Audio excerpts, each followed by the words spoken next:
So I'm going to quickly summarize what we were talking about yesterday, which was calculating the molar mass for a compound. Now when we do that, we break our compound down, we go to the periodic table, look at the formula, you take the mass of each element, and then you multiply that by how many elements of that element there are in the molecule. Add them all up. So now we're going to take it one step further, and we're going to go from grams all the way to molecules. So we're going to have to go from grams to moles to molecules. We already know how to get there. It's just a matter of planning and pushing the right buttons on the calculator. So this really isn't anything specifically that's new. It's just building on things we've already done. All right. So if I give you 6.5 grams of water, what is, so yes, you will need a periodic table, you will need your calculator. Get excited.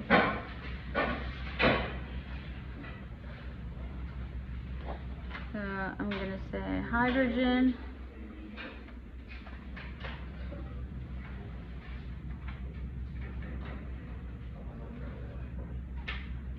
And what are the units for molar mass? Grams per mole. Always write that.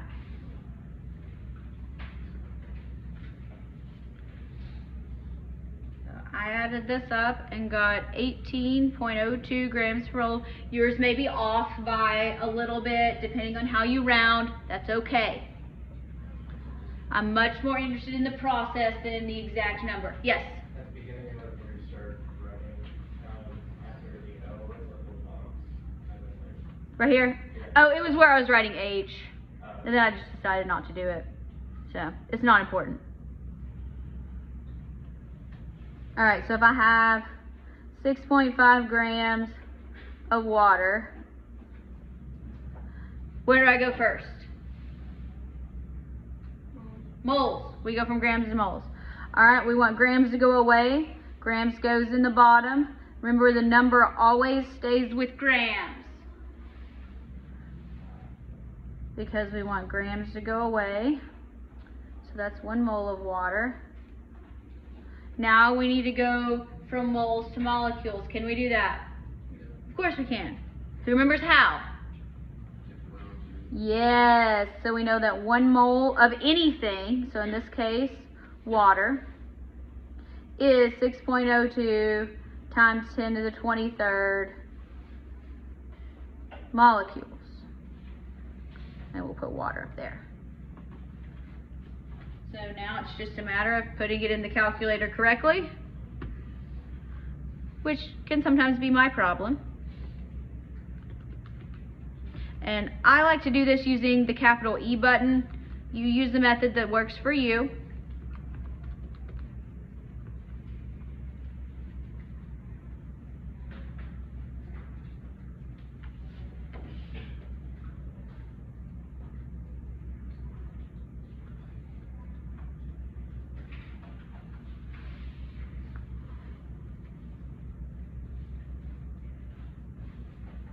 So hopefully you're getting something that's going to look similar to 2.17 times 10 to the 23rd. Units are friends, molecules of water. I know some of you on the test, be careful. Always look for the capital E at the end. Some of you did everything right and forgot your power of 10 on some calculations. So don't do that. Be careful. All right, next one, let's do 389 grams of carbon tetrabromide. Practice saying the names. Write the names if it helps you out. All right, so that's going to be 12.01 plus 4 times what's bromine? 79.9.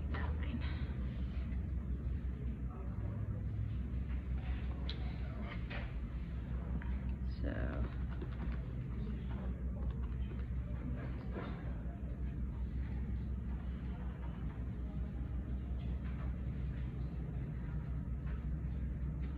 What did you get for molar mass? Take your time if you don't have it yet. 331.61 is what I got. Somewhere around there, grams per mole.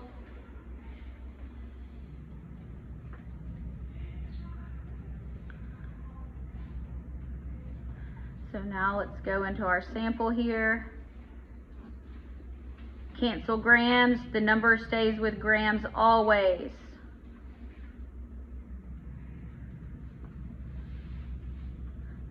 This is CR4. Alright. And then we can go directly from moles to molecules using Avogadro's number.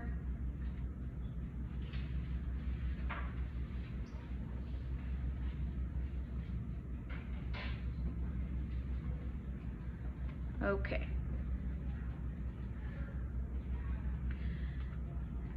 Now you can kind of do a reality check even before you calculate. Is 389 more or less than our molar mass? It's more. So we should get a number that's bigger than this. It's kind of a quick check. Is my answer reasonable before you put it in? Or you can do that afterwards as well. It'll work. But if you have time, it's a good little habit to get into. Check, is my answer reasonable?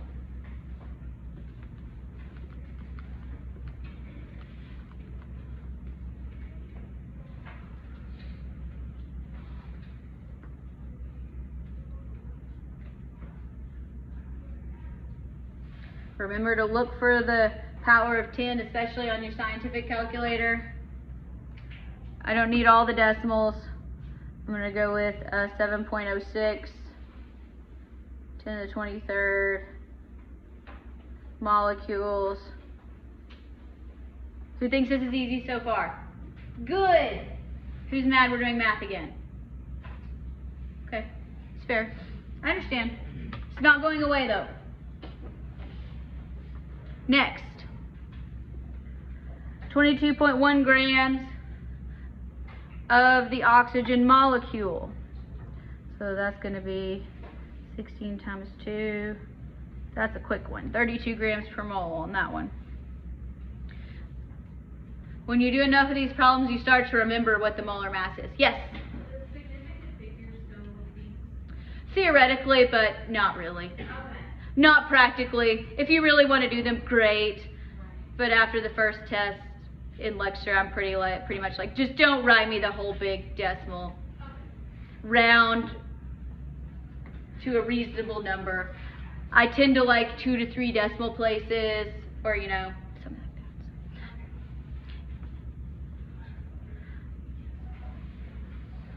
that. All right.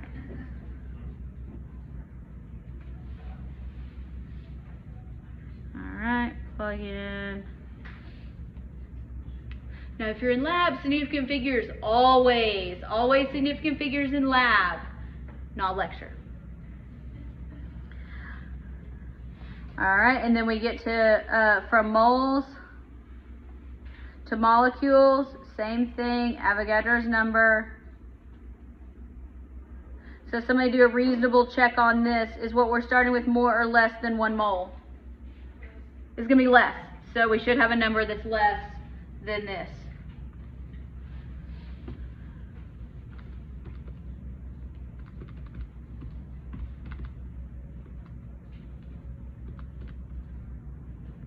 And we do.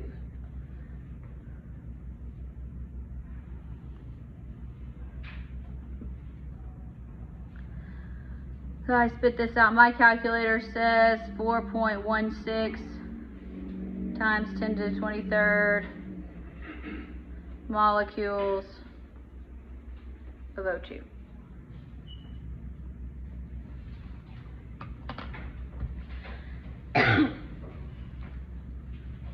When you get into organic molecules, which are carbon-based, you can get very large molecules, so you can have very large molar masses. Don't worry about it, it will be okay. Alright, so we've got 19.3 grams, and this looks like it is probably octane, but you don't have to know how to name organic compounds yet.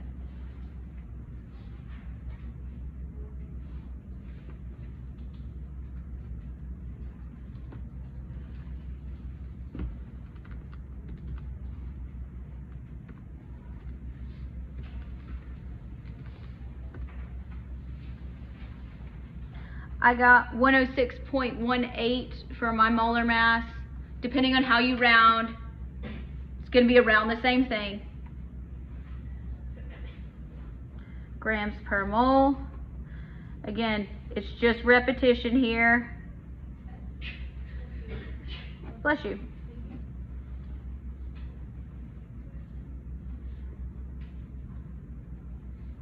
And I keep my chemical formulas with me as I write them.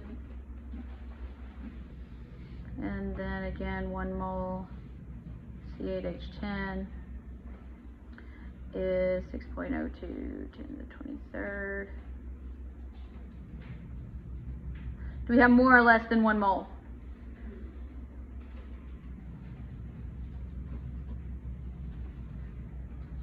Less.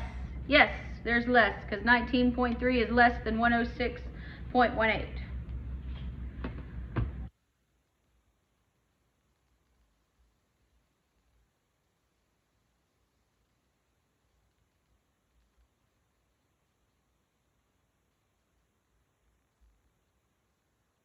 And so I did get an answer that was less than 1 mole. I'm going to round it off at 5.27. And here I am 10 to the 22nd.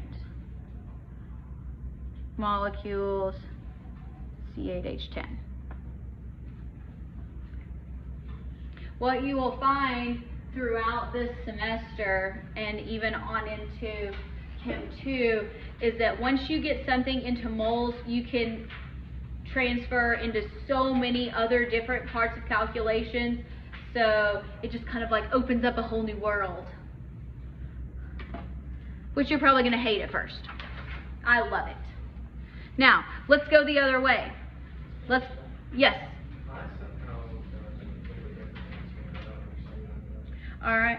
Oh, did I not? I put 9.3, not 18, not 19.3. Let me try again.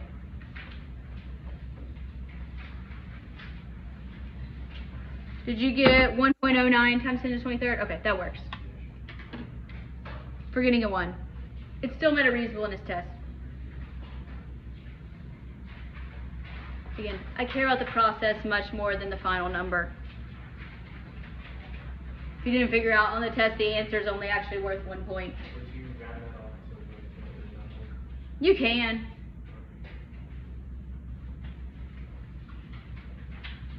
Again, small rounding things don't bother me a bit. Alright, so now let's go to, we're going to go from molecules to grams. So I'm going to give you for SO3 5.94 times 10 to the 20th SO3 molecules. What should we do first? Who wants to go ahead and go to moles first? Okay, who wants to calculate molar mass first? You're both right. All right, I'm going to go ahead and go to moles first because that's what I do. It doesn't matter. We're gonna have to do both. That's a 3. SO3. Molecules. So this time Avogadro's number is going to go in the bottom because we're trying to cancel out molecules going to moles.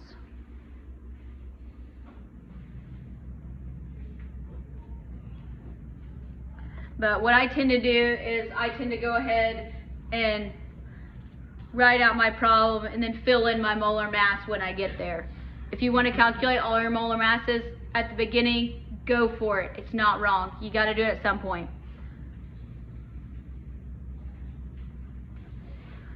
Alright, sulfur is 32.07.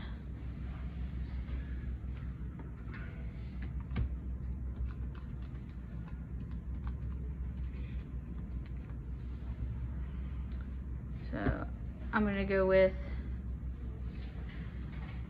80.07 grams. Now here, look, you can see that our conversion factors are upside down from how they were in the previous problem because we're going the other way.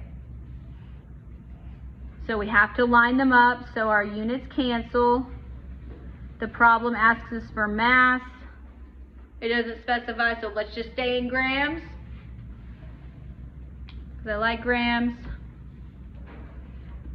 I want to do as little converting as possible.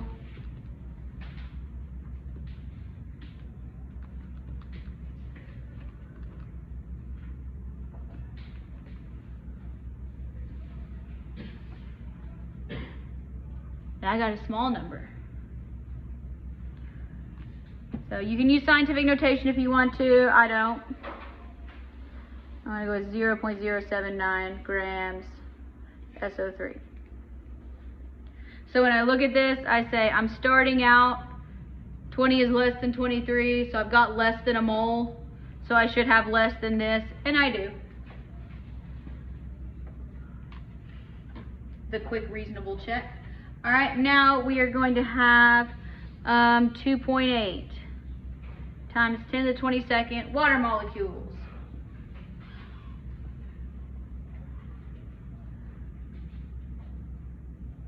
If you already calculated the molar mass of water, feel free to flip back to the other page and just write it down. Don't do unnecessary work.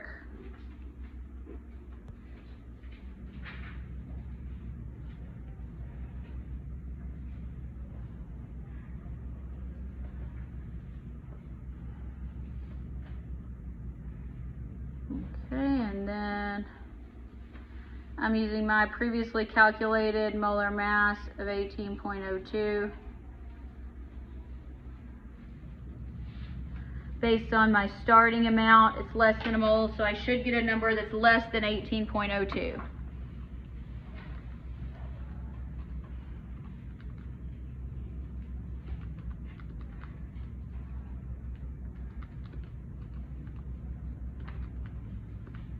And I did.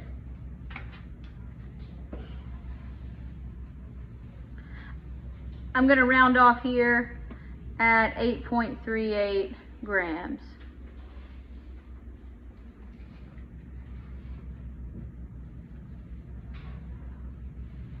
Everybody with me so far? Thinking this is not that hard? Good. It's not meant to be that hard. Okay? Now don't freak out about this. It says 1 glucose molecule. You still solve the problem the same. But do you think 1 glucose molecule weighs a lot or a little bit? A little bit. Okay, so we should get a very, very small number because 1 is much, much less than 6.02 times 10 to the 23rd. Now, glucose, you need that is C6H12O6. Because I don't expect you to know that that's the formula for glucose. However, if you're in biology or A&P, you probably are going to know that at some point. All right. So, same process. It's just 1 molecule.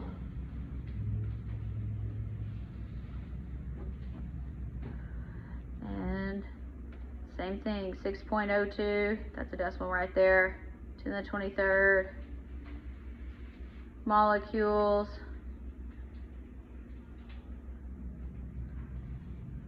Equals 1 mole. Anybody have a molar mass for me? 180. Yeah, I was going to say it should be somewhere around 180.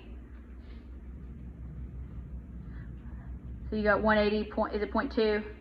1.18, yeah.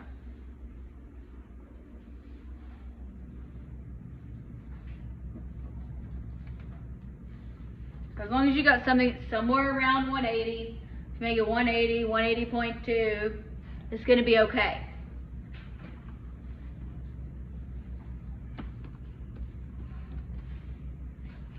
And we're going to divide 180 by a huge Avogadro's number. That's a really small number. Make sure you write it correctly, including the negative exponent. So, well, we can say 2.99. If you want to round to 3, that's fine. Again, this is such a small number, it's not going to matter. And that final answer is in grams, because molecules cancel, moles cancel, all we're left with is grams. So we're dividing 180.18 by everything else or something? Yes, that's all we have. Yeah, because everything else is a 1. Or something like that for the beginning of the exponent. It gave saying 2.99 times 10 to the 24. Look,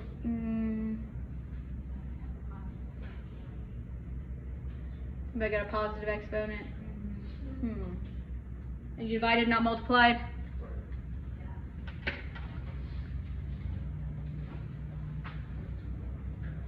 Oh, did you do, I might have done this.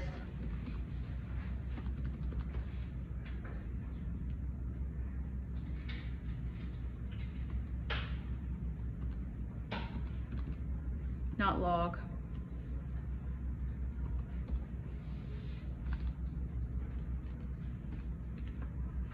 That's how it is. Okay.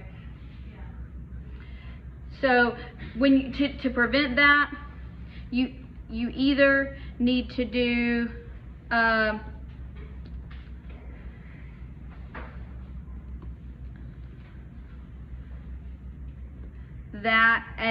do that first, or you'll need to put it in parentheses and then do 180.18 divided by the answer. Yeah, or you can do it with parentheses divided by the quantity.